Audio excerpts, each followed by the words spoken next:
अभी मैंने आपको वेक्टर्स को ऐड करना सिखा दिया भाई। वेक्टर्स को ऐड करना क्यों सिखाया? वेक्टर्स को ऐड करना इसलिए सिखाया क्योंकि हमें फिजिक्स पढ़नी थी। नहीं, फिजिक्स इसलिए नहीं पढ़ रहे हम क्योंकि हमने फिजिक्स पढ़नी है। हम फिजिक्स इसलिए पढ़ रहे हैं क्योंकि हमारा इंटरेस्ट है नेचर को स्टडी करने में। तो नेचर में बहुत सारी फिजिकल क्वांटिटीज़ वेक्टर होंगी और वो वेक्टर्स आपस में कंबाइन होंगे। बहुत सारे वेक्टर्स कंबाइन होकर जितना इफ़ेक्ट पैदा करेंगे वो इफ़ेक्ट हमें मालूम होना चाहिए, इसलिए मैंने वेक्टर एडिशन सिखाया। बहुत सारे वेक्टर मिलके जितना इफ़ेक्ट पैदा करेंगे उतना ही इफ़ेक्ट एक अकेला वेक्टर पैदा कर सके, ऐसा हमें ज़रूरत पड़ेगी निकालना, इसलिए वेक्टर एडिशन हमने सीखा। अब मैं सिखा रहा हूँ क्या, resolution of A vector. Resolve करना मतलब छोटे छोटे टुकड़ों में बांटना। तो रिजोल्यूशन ऑफ वेक्टर मतलब वेक्टर को टुकड़ों में बांटना।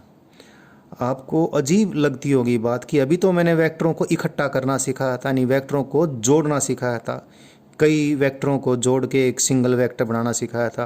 अब एक सिंगल वेक्टर ऑलरेडी है, उसको तोड़ के मैं कई वेक्टर बनाना सिखाऊंगा ना। तो वो चीज़ मैंने बेकार में की, ज़रूरत थी नेचर में तो मैंने करना सिखाई, और ना ही ये चीज़ हम बेकार में कर रहे हैं। इसकी भी बहुत ज़्यादा ज़रूरत है, इसीलिए इसको सिखा रहे हैं।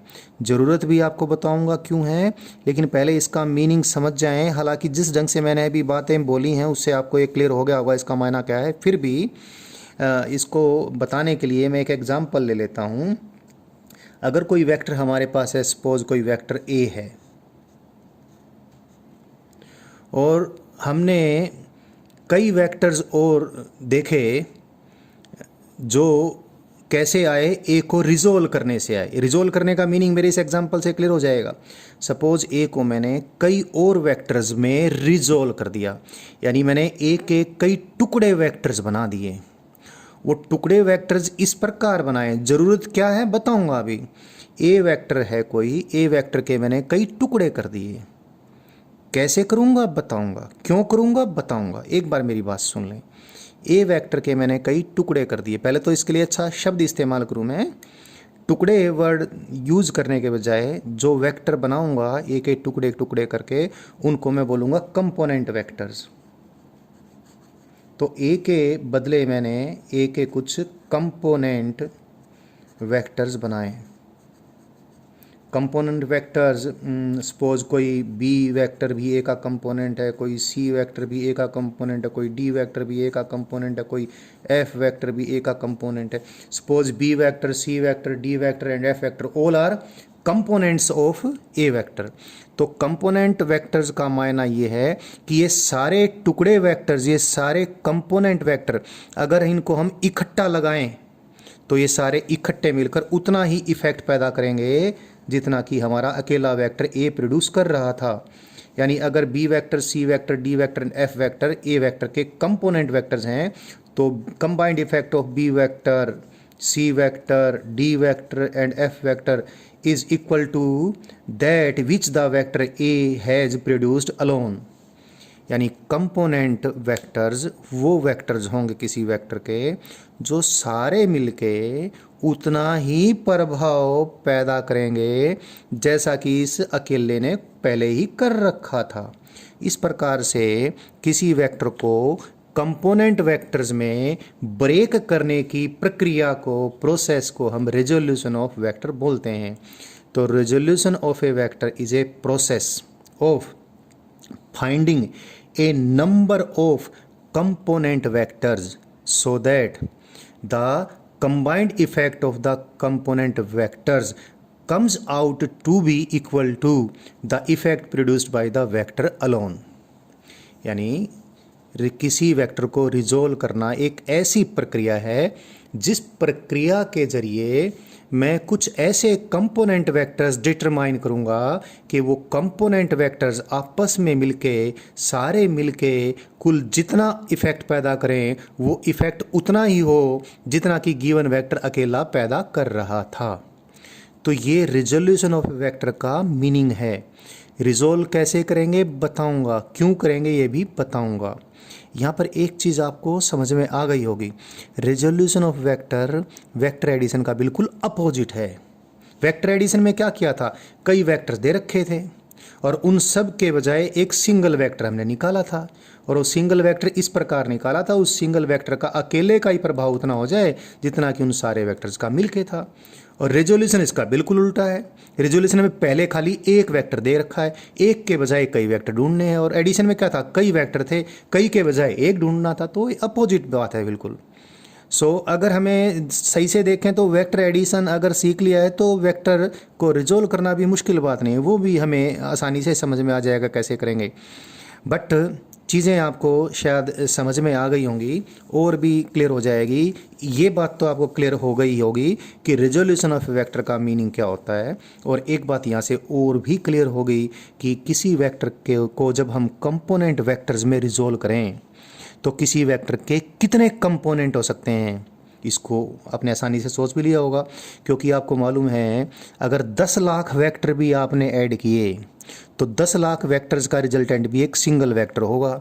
इसका मतलब और 5 लाख वेक्टर भी ऐड करो तो उनका रिजल्टेंट भी सिंगल वेक्टर होगा, 3 वेक्टर ऐड करो तो उनका रिजल्टेंट भी सिंगल वेक्टर होगा, 2 वेक्टर ऐड करो तो उनका रिजल्टेंट भी सिंगल वेक्टर होगा। इसका मतलब एक वेक्टर के कंपोनेंट 2 भी किए जा सकते हैं, एक वेक्टर के कंपोनेंट 3 भी किए जा सकते हैं, एक वेक्टर के कंपोनेंट 5 लाख, 10 लाख, 50 लाख भी किए जा सकते हैं।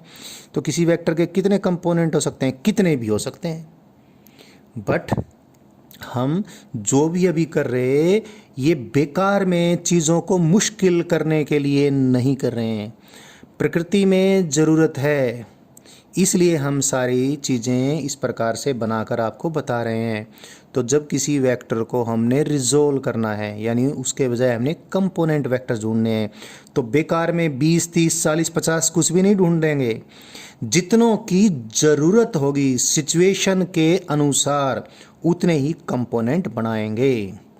तो मेक इट वेरी क्लियर, क्या किसी वेक्टर के जब हम कंपोनेंट बनाएंगे, बनाने को तो दुनिया भर के बना सकते हो लेकिन दुनिया भर के बनाएंगे नहीं, बनाएंगे कितने, जितनों की आवश्यकता होगी।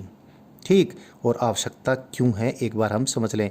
एक बार मैं इस बात को थोड़ा सा वापस से बोल देता हूँ। बहुत बार तो किसी वेक्टर के खाली 2 ही कंपोनेंट बनाने की ज़रूरत पड़ती है और बहुत बार खाली 3 कंपोनेंट बनाने की ज़रूरत पड़ती है।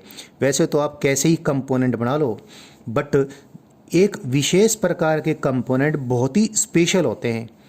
वो कंपोनेंट जिन कंपोनेंट वेक्टर्स के बीच आपस में 90 डिग्री का एंगल हो, ऐसे कंपोनेंट को रेक्टेंगुलर कंपोनेंट्स बोलते हैं। क्या बोलते हैं, रेक्टेंगुलर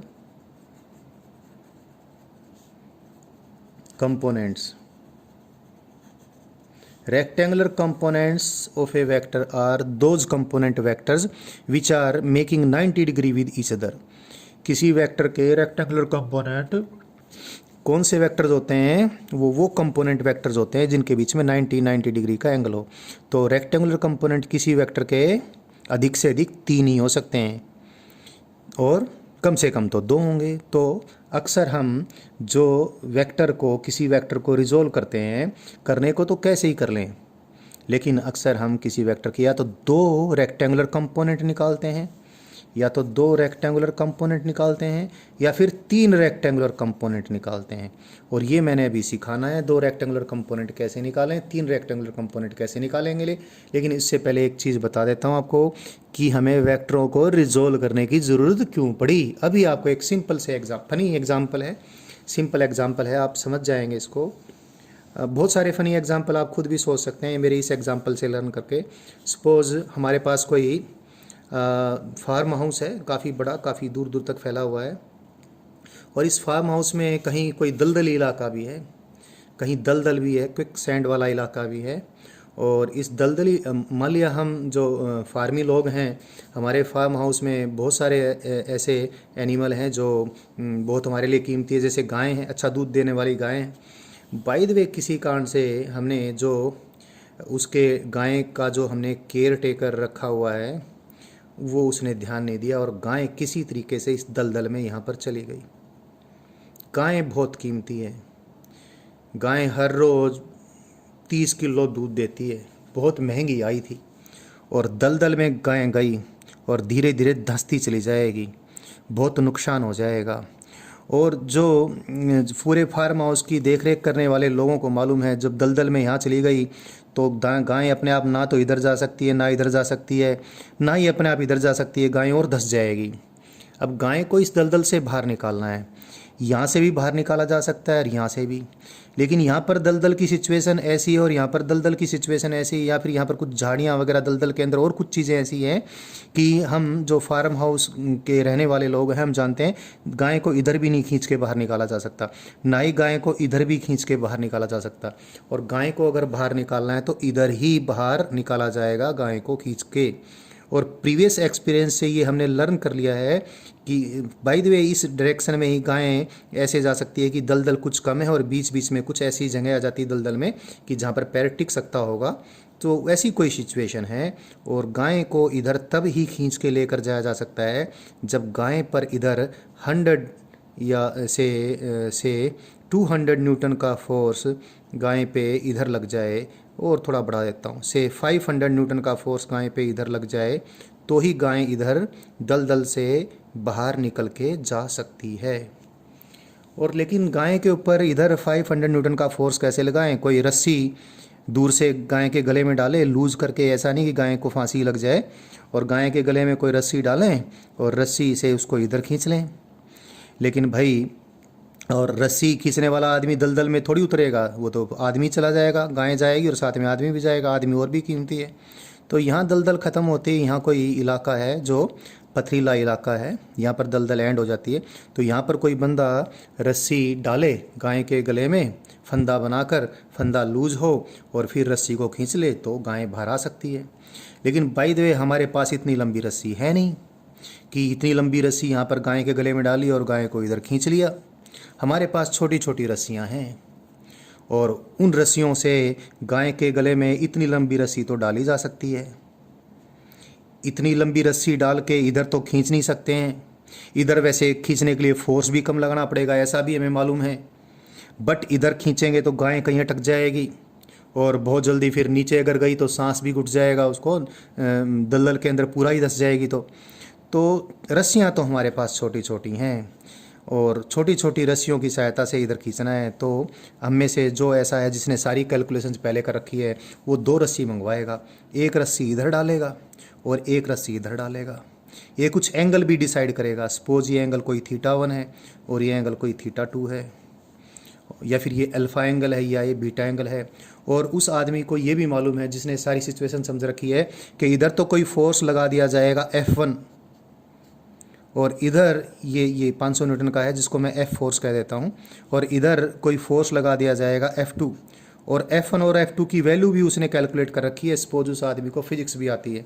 तो ये F1 F2 उसने इस प्रकार लगाने हैं, इतने इतने एंगल पे लगाने हैं कि ये F1 और F2 दोनों मिलके उतना ही प्रभाव उत्पन्न कर दें जितना कि ये 500 न्यूटन के फोर्स F का है। तो इन F1 और F2 को क्या कहेंगे? इस F फोर्स के कंपोनेंट वेक्टर्स कहेंगे। इस प्रकार इस F फोर्स को रिजोल्व कर लिया 2 कंपोनेंट्स में, F1 और F2 में। और ये 2 कंपोनेंट कैसे, जिस ढंग से भी जिस आदमी ने भी कैलकुलेट किया इन एंगल को देखकर, उस आदमी ने क्या किया, इस F फोर्स को रिजोल्व कर लिया। और रिजोल्व कैसे किया? नीड के अकॉर्डिंग किया। और रिजोल्यूशन की नीड क्यों है, इस एग्जांपल से आपको क्लियर होगी। 500 न्यूटन का अकेला फोर्स इधर नहीं लग सकता था, कोई ज़रूरत ऐसी थी कि वो पॉसिबल नहीं था। तो 500 न्यूटन का इतना इफेक्ट इधर कैसे पैदा कर दिया? एक F1 फोर्स एक F2 फोर्स को मिलाकर 500 न्यूटन का फोर्स इधर पैदा कर दिया। F1 F2 ही लगाएगा और 500 न्यूटन का फोर्स इधर पैदा हो जाएगा। तो इस प्रकार से हमें रिजोल्यूशन की ज़रूरत क्या है, इस एग्जाम्पल से क्लियर हो गया होगा। ऐसे बहुत सारे एग्जाम्पल बन जाएंगे जो आपको ये बताएंगे कि रिजोल्यूशन करना भी हमें आना चाहिए, यानी वेक्टर के बजाय कंपोनेंट वेक्टर्स भी हमें मालूम होने चाहिए।